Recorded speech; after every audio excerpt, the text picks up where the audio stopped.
The stars twinkled like scattered diamonds against the void of space as the crimson blade cut through the darkness.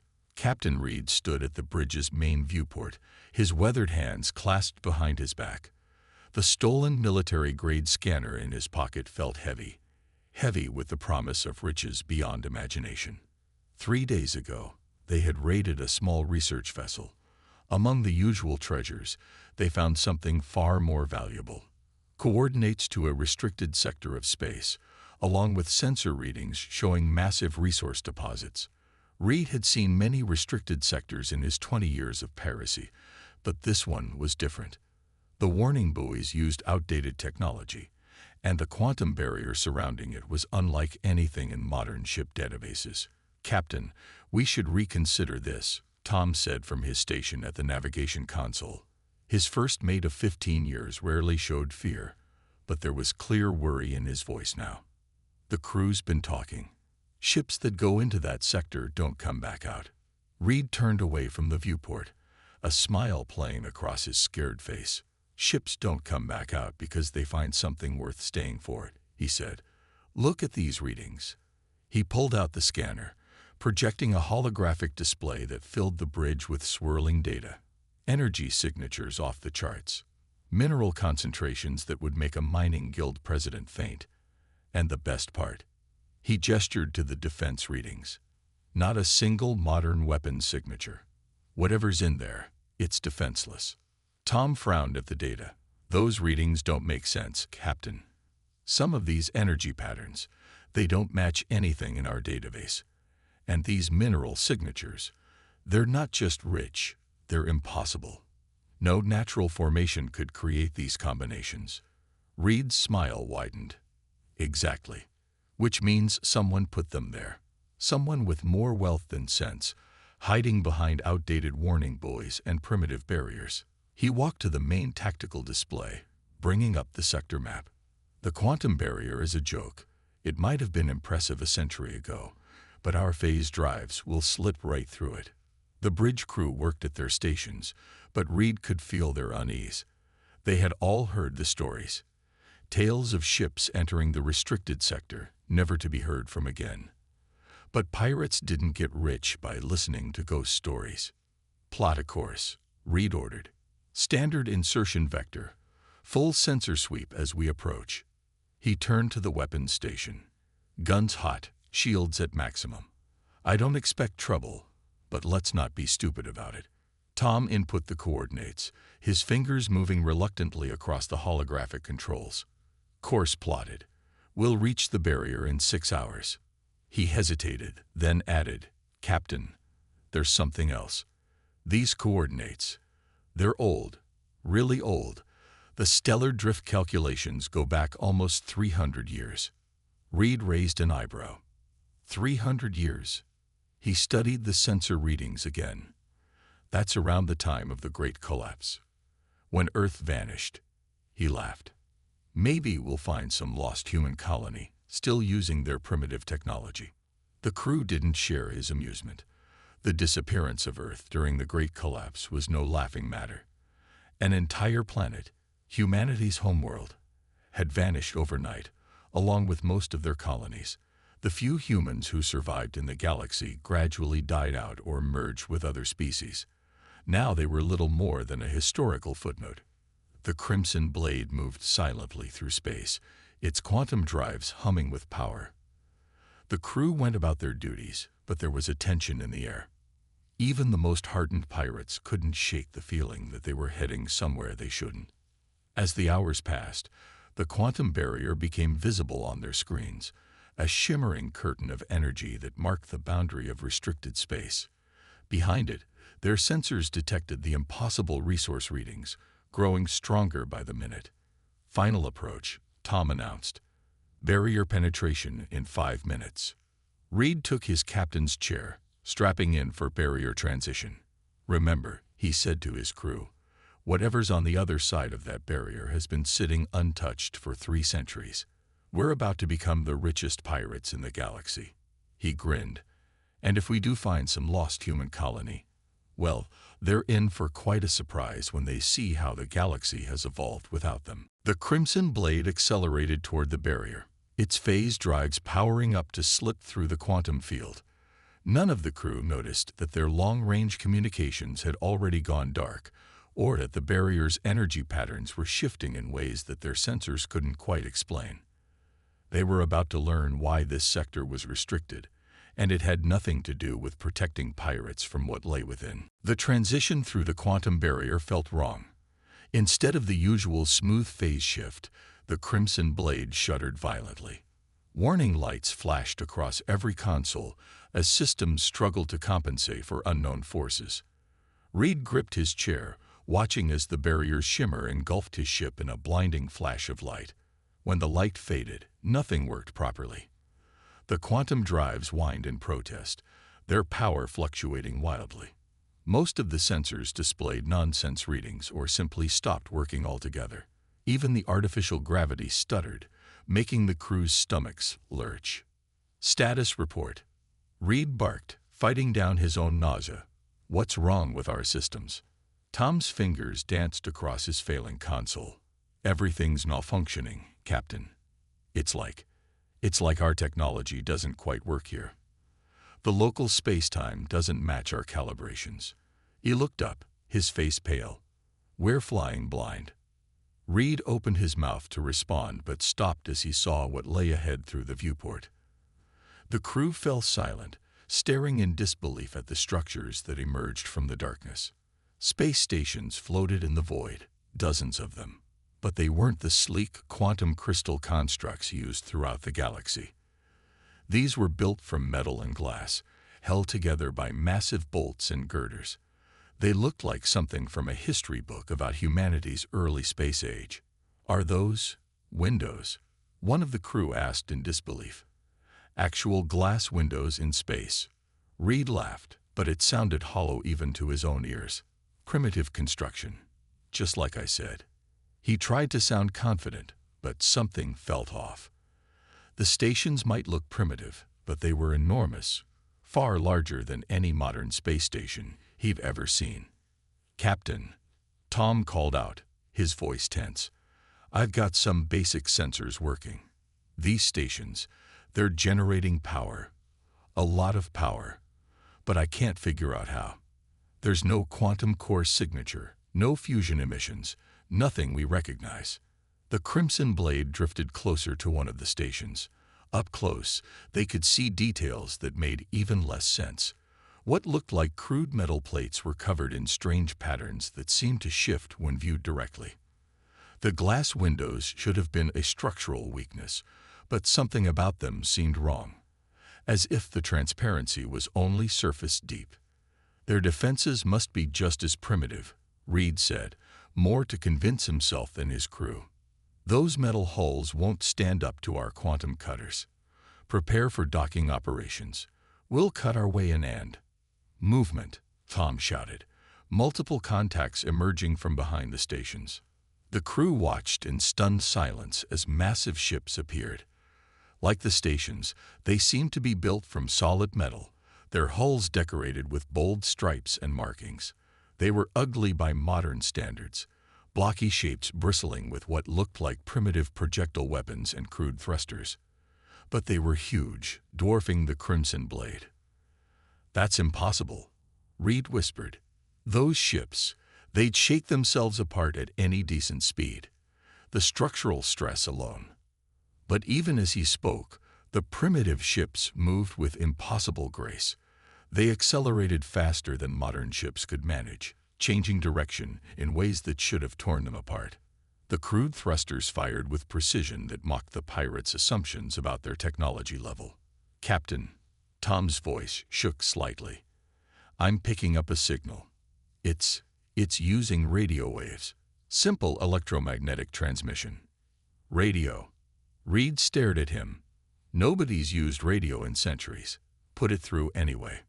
Static filled the bridge, resolving into a clear voice, speaking the ancient human language of English. Attention, unidentified vessel. You have entered restricted Earth space. Power down your systems and prepare to be boarded. Any hostile action will be met with extreme force. The blood drained from Reed's face as the implications hit him. Earth space. Not some lost colony, not some primitive outpost. They had found Earth itself, the homeworld of humanity that had vanished centuries ago. And by the look of those ships surrounding them, humanity hadn't spent those centuries standing still. "Captain," Tom said quietly, "what are your orders?" Reed stared at the massive ships closing in around them, his mind racing. Everything he thought he knew about technology, about human history, about the galaxy itself, was being questioned. And he had a feeling that this was just the beginning of the surprises Earth had in store for them. Reed had faced many dangerous situations in his years as a pirate, but nothing like this. The massive human ships hung in space around the Crimson Blade, their strange weapons aimed and ready. His crew waited nervously for his decision, watching as more ships emerged from behind the stations. "We can't fight them," Tom said quietly. "Those ships are too big, too many, and we don't know what their weapons can do." Before Reed could respond, the radio crackled again. "This is your final warning. Power down, or we will disable your vessel." The voice speaking English was calm but firm, leaving no room for argument. Reed looked at his weapons officer. "Can our shields handle their primitive weapons?" "Unknown, Captain," the officer replied, studying his partially working displays. "They're using some kind of projectile weapons, actual physical ammunition. Our shields are designed to stop energy weapons, not solid objects." He paused, frowning at his readings. "And there's something else.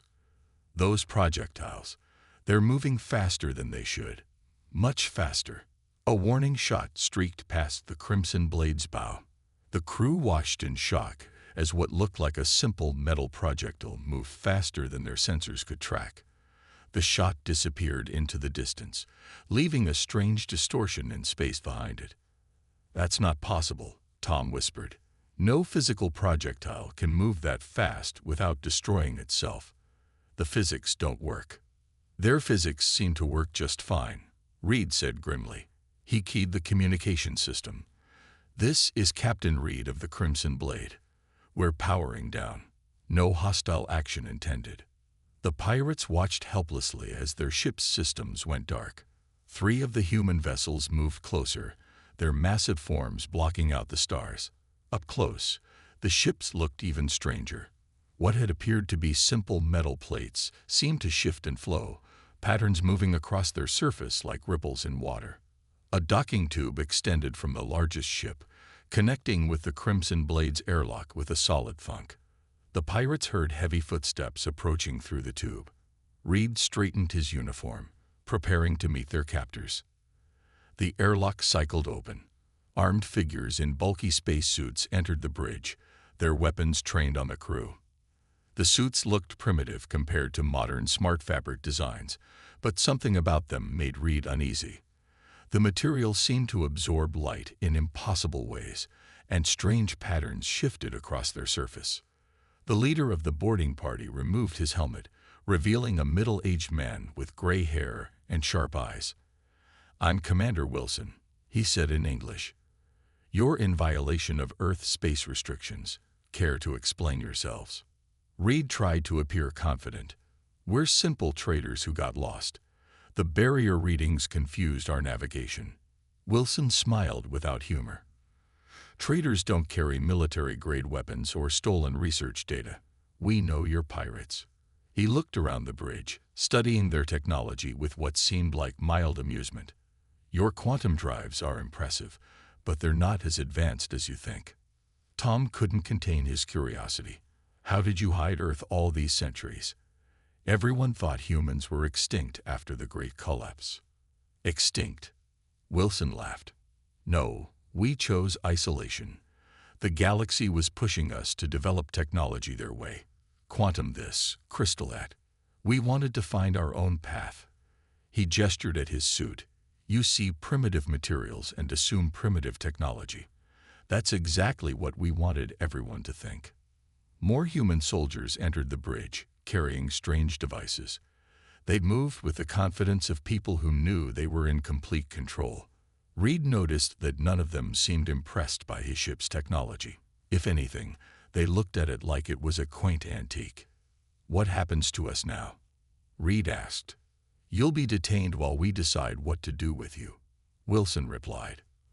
"But more importantly, you're going to help us send a message to the galaxy." He smiled again, and this time there was a hint of anticipation in it. "It's time everyone learned that humanity didn't die out. We just took a different path." Reed looked out the viewport at the massive human ships and stations. He thought about the impossible weapons, the strange materials, and all the assumptions his people had made about human technology. As the human soldiers led his crew away, he realized that the real shock wasn't finding Earth. It was discovering that everything they thought they knew about technological advancement was wrong. The holding cell on the human ship surprised Reed and his crew. Instead of the energy fields they expected, simple metal bars held them in place. But when Tom tried to scan the bars with a hidden device, it showed nothing, as if the metal didn't exist at all. "Don't bother," said their guard, a young man named Jack. "Your sensors can't read our materials." Different scientific approach, different results. He seemed amused by their confusion. Through the cell's window, they watched as human engineers examined the Crimson Blade. The pirates' advanced ship looked small and fragile next to the massive human vessels. A group of engineers pointed at the quantum drive, talking and laughing, as if it were a child's science project. "I don't understand," Reed said, watching his precious ship being studied like a museum piece. "Your technology looks primitive. Metal and glass instead of quantum crystals. Projectile weapons instead of energy beams. How can you be more advanced?" Jack leaned against the wall. "The galaxy chose one path of development. We chose another." He pointed at the bars of their cell. "You see metal. We see programmed matter that can switch between different states of existence. You use quantum crystals because they're efficient. We figured out how to make ordinary materials do extraordinary things." A loud boom shook the ship. The pirates jumped, but Jack remained calm. "Weapons test," he explained. "We're calibrating the mass drivers." Through the window, they saw one of the human ships fire its main weapon. A simple metal projectile shot out, surrounded by strange ripples in space. The projectile accelerated far beyond what should have been possible, leaving a trail of distorted reality behind it. "That's impossible," Tom whispered. "The acceleration alone should tear it apart. The energy requirements." "Energy," Jack laughed. "We don't power our weapons the way you do. We don't fight physics. We ask physics nicely to make an exception." He tapped the wall of the ship. "Same with our hulls. They're not just metal. They're teaching space to ignore certain rules when it interacts with us." Another human ship demonstrated its defensive capabilities, allowing a test shot to hit its shields. The pirates expected to see the familiar shimmer of energy shields. Instead, the space around the ship seemed to fold, and the projectile simply ceased to exist. "What happened to it?" Reed asked, unable to hide his shock. "We moved it somewhere else," Jack said casually. "Technically, it still exists. Just not here. Not now. Maybe not in this universe." He shrugged as if discussing the weather. "Simple solution, really, once you understand how to talk to space-time properly." The pirates watched as more demonstrations continued outside. Human ships moved in ways that ignored normal physics, their engines leaving strange patterns in space. What looked like simple metal armor absorbed attacks that should have torn through it. Windows that seemed to be made of glass somehow bent light around the ships, making them hard to focus on. "The galaxy thinks technology means making things more complicated," Jack continued. "Quantum this, crystal that, energy fields everywhere. We went the other way. We made simple things do impossible tasks. Why build a complex energy shield when you can teach a piece of metal to redirect attacks into another dimension?" Reed thought about his quantum cutters, his advanced sensors, his top-of-the-line phase drives, all of them useless against technology that looked primitive but operated on principles his people had never imagined. 300 years, Tom said quietly. "You had 300 years to develop on your own, without following the galaxy's rules." to find your own answers. Jack nodded. And now it's time to share those answers. The galaxy needs to remember that there's more than one way to solve a problem. He looked at the pirates with a mix of pity and amusement. Your ship's quantum drive is impressive engineering. But we stopped using quantum mechanics and started using quantum suggestions, much more flexible that way. Another weapon test lit up space outside their window. This time, they saw a human ship fire what looked like a simple metal spear. Instead of flying straight, it seemed to take a shortcut through reality itself, appearing instantly at its target. Reed watched, finally understanding why Earth's space was restricted. It wasn't to protect unwary visitors from primitive technology. It was to protect the galaxy from capabilities it wasn't ready to face. Capabilities that worked on principles it had never imagined. Commander Wilson returned to the holding cell, carrying what looked like an old paper map. The pirates watched curiously as he spread it across the table in their cell. The map showed Earth's solar system, but something was wrong with the way it was drawn. "Look carefully," Wilson said, pointing to the space around Earth. "What do you see?" Reed studied the map. The space around Earth was marked with strange patterns, like ripples in a pond. The quantum barrier. Wilson shook his head. Time itself. We didn't just hide Earth in space. We hid it in time. He traced one of the ripples with his finger. When we realized the galaxy was pushing all species toward the same technological path, we decided to step away. Create our own path. Tom leaned forward, his eyes widening. "The Great Collapse," he whispered. "Earth didn't vanish. You changed how it moved through time." "Smart man," Wilson smiled. "We built engines that could bend time like a piece of paper, wrapped ourselves in a bubble where time moved differently. 300 years for us. But the galaxy experienced it in a single night." He looked at the pirates with serious eyes. "We needed time to develop our own way of doing things without outside influence."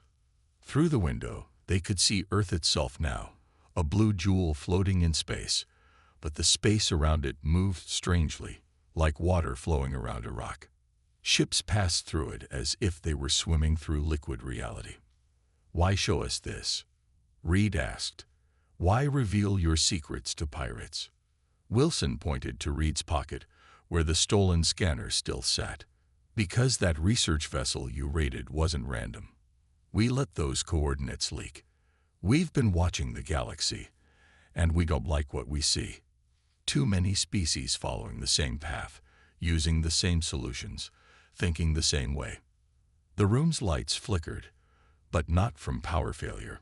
The pirates watched in amazement as the light bent around Wilson's hand, forming a small model of the galaxy. "Look," he said, "every major species using quantum crystals. Every civilization building the same kinds of engines. Every world solving problems the same way. It's stagnation disguised as progress." A human technician entered the cell, carrying what looked like an old brass compass. But when she opened it, instead of pointing north, it showed images of other places, other times. "We learned to navigate through possibilities, not just space," she explained. "While the galaxy made everything more complex, we made simple things do impossible tasks." "But the cost," Tom said. "The energy needed to bend time itself." The technician laughed. "Energy. We don't force the universe to do what we want. We ask nicely, learn its rules, then figure out the exceptions." She held up the compass. "Like this. It doesn't use energy to see other places. It uses mathematics to suggest to space that it might be somewhere else." Reed watched as more human ships gathered around Earth, their strange drives leaving trails in reality. Each one looked different, as if built to test a different idea about how the universe could work. None of them followed the standard designs used by the rest of the galaxy. "The warning buoys," Reed said suddenly. "The restricted space warnings. They weren't to keep us out. They were to protect the galaxy from your technology spreading too fast." Wilson nodded. "If we revealed everything at once, it would crash every economy in the galaxy. Make most modern technology obsolete overnight." So we're doing it slowly, carefully. He rolled up the map. Starting with you. Us. The pirates looked confused. You're going to help us send a message, Wilson explained. Show the galaxy that there's another way. That humanity didn't die out. We just stepped aside to learn things they never imagined. He smiled. Your quantum drive is impressive, but have you ever wondered why you need so much energy to move through space? We figured out how to make space move around us instead. The technician's compass spun, showing images of human ships appearing in different parts of the galaxy. Earth is done hiding, Wilson said. It's time to show the galaxy what happens when you let yourself think differently.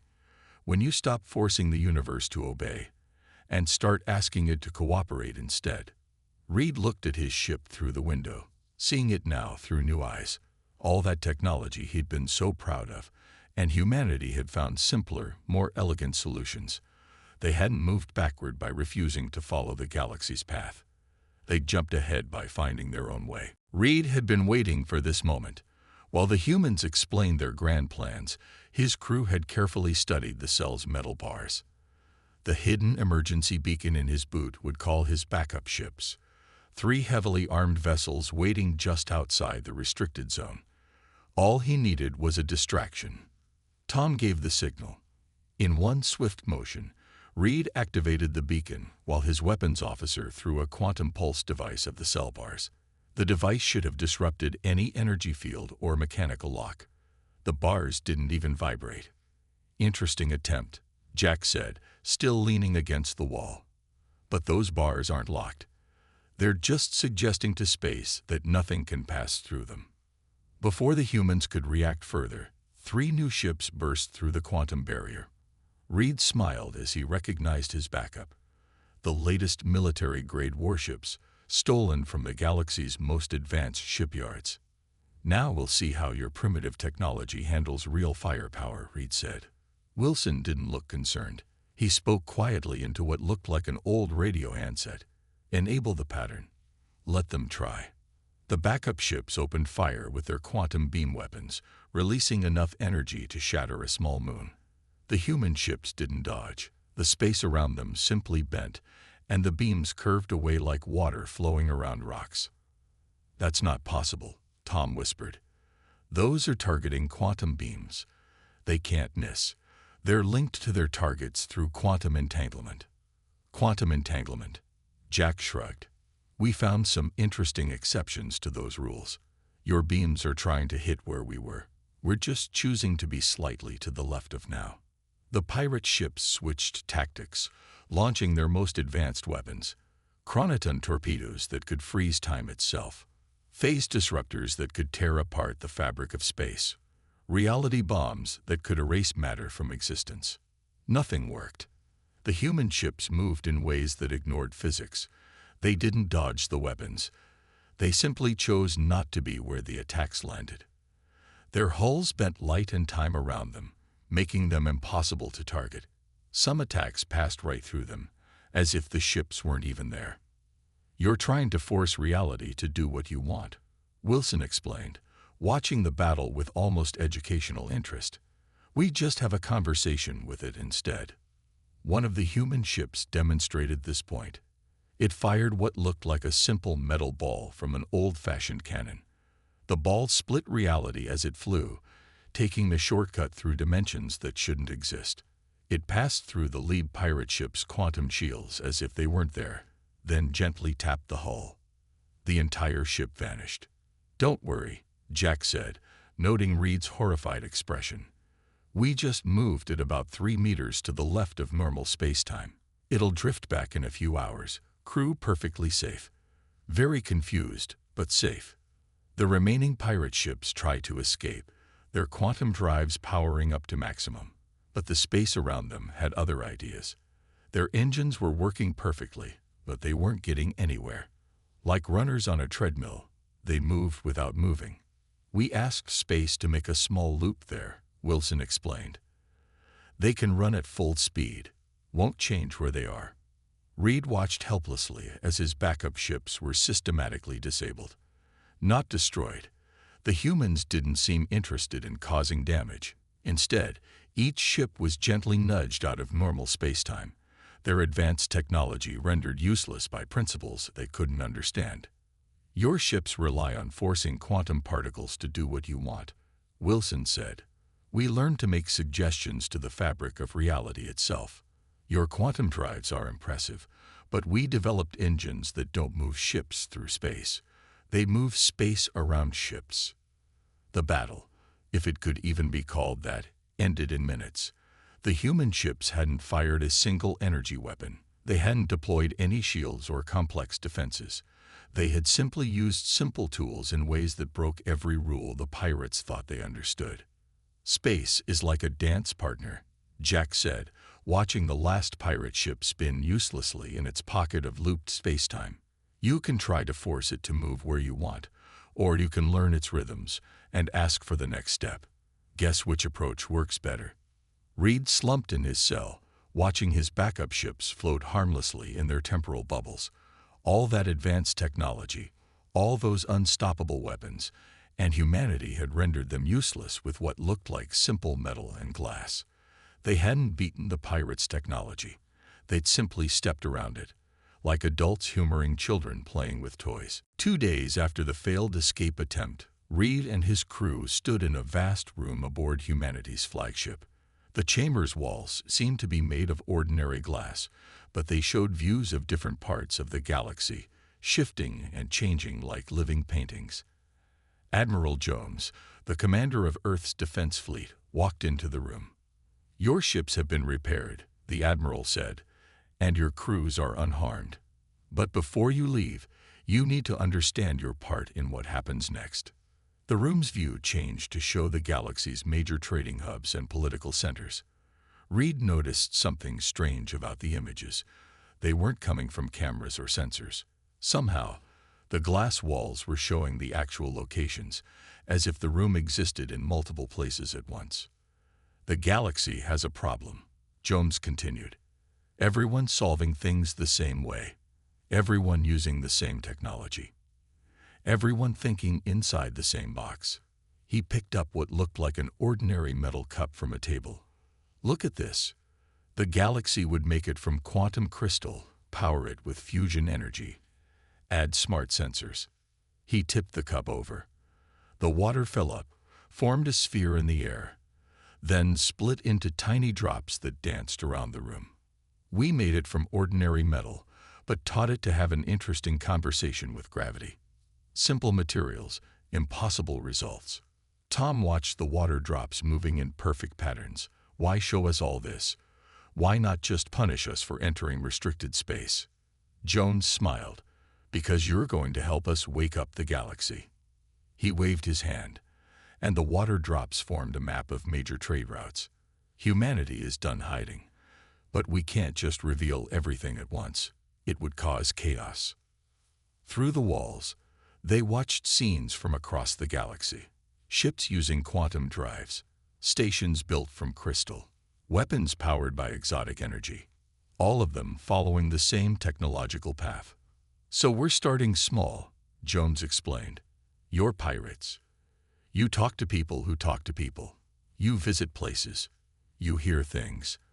And now you've seen things that will make every story you tell spread like wildfire. Reed understood. You want us to leak the news. Tell everyone that humanity isn't extinct. That Earth is back. More than that, Jones said. We want you to tell them that everything they know about technology, about physics, about what's possible, it's all just one way of thinking. One path among many. The Admiral handed Reed a small wooden box. It looked like it was made of ordinary oak, smoothed by simple tools. A gift. Open it when you're back in normal space. It won't work here. Reality follows different rules inside Earth's bubble.